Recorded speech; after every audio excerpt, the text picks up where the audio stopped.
Hello students, आज हम करेंगे कक्षा 8 का अध्याय 10 ठोस आकारों का चित्रण। अपनी पिछली कक्षाओं में हम समतल आकार यानी कि द्विआयामी आकार और ठोस आकार यानी कि त्रिआयामी आकारों के बारे में कुछ पढ़ चुके हैं। एक बार उसे पुनः दोहराते हैं। समतल आकारों में हमारे इस तरह के वर्ग, इस तरह के आयत, इस तरह के वृत्त, इस तरह के त्रिभुज, ये सब आते हैं। और अगर हम ध्यान दें तो ये जो आकार हैं इनमें केवल दो ही आयाम होते हैं, लंबाई और चौड़ाई। जबकि अगर हम बात करें ठोस आकारों की तो उनमें एक तीसरा आयाम और जुड़ जाता है, मोटाई। उदाहरण के तौर पे ये तो आप सबने देखा ही होगा, ये शंकु आकार है। ये क्या है? बर्थडे कैप, जो कि शंकु आकार की है। ऐसे ही यदि हम इसे देखें तो ये क्या है? एक लूडो का पासा।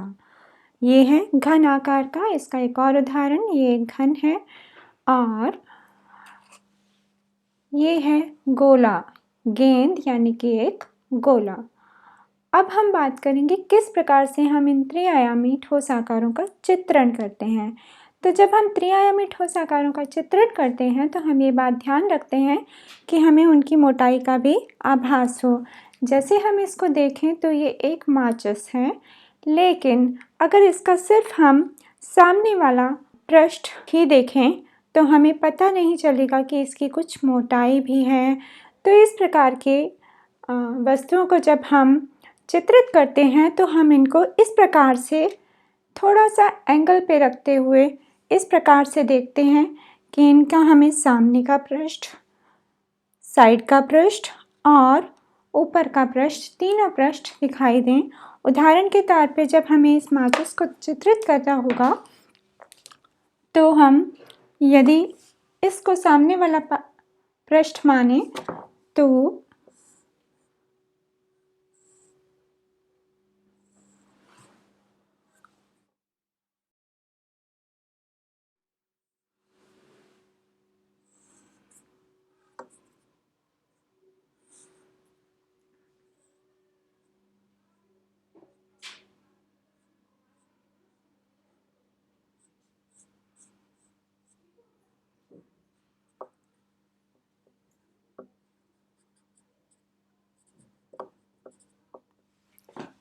इस प्रकार से हमें इस माचिस को चित्रित करना होगा। तो इस माचिस में अगर हम बात करें, इसको थोड़ा सा एंगुलर लेते हुए जब हम इसका चित्र बनाएंगे तो एक इसका जो है सामने का पृष्ठ वो ये वाला है, जिसको हम यहाँ पे देखें तो ये वाला पृष्ठ जो है सामने का है। अगर खुद ड्रॉ करें तो कुछ इस प्रकार से ड्रॉ होगा।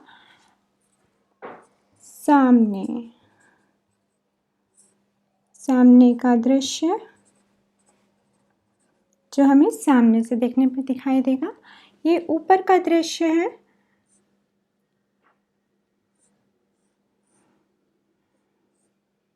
ऊपर का दृश्य जिस पे कुछ प्रिंटेड है।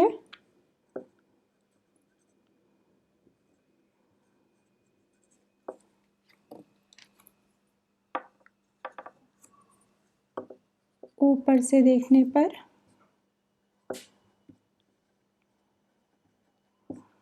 और ये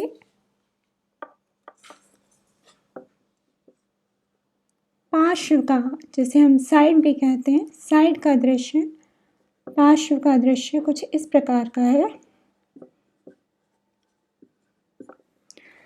तो हमने देखा कि माचिस को जब हमने चित्रित किया तो हमने उसका सामने का पृष्ठ भी, ऊपर का पृष्ठ भी और पार्श्व का पृष्ठ भी दर्शाया है।